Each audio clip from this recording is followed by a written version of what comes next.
On March 22, 2016, two suicide bombers blew themselves up at Brussels Zaventem airport. 11 people were killed and more than 100 injured. Islamic State claimed responsibility for the attack. Air travel has always been a target for terrorism. Since aviation began, there's been more than 20 attacks on airports and more than 100 attempted airline bombings. And with increasing risk comes increased security, most notably after the attacks of September 11th.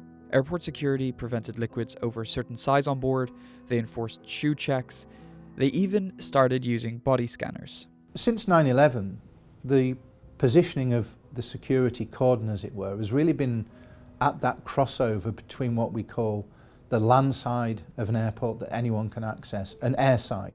That means that anyone entering the airside area and subsequently going onto a plane has been scanned, searched, but what it's done at the same time is leave large areas of the airport essentially unprotected. Airports in Tel Aviv, Nairobi, Mumbai, they all have security checks before entering the terminal building. There are certainly experts who suggest that all that does is cause large numbers of people to queue on the street in just the place where they're potentially most vulnerable, that you'll simply swap bombings for drive-by shootings. In other words, you'll create a bottleneck, and that will still put people at risk.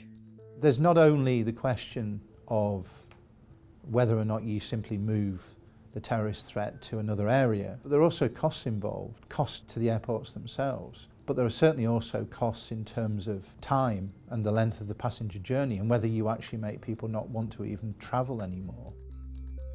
So, no matter what security officials decide, there's always going to be a toss-up between the need for security and the hindrance of travel.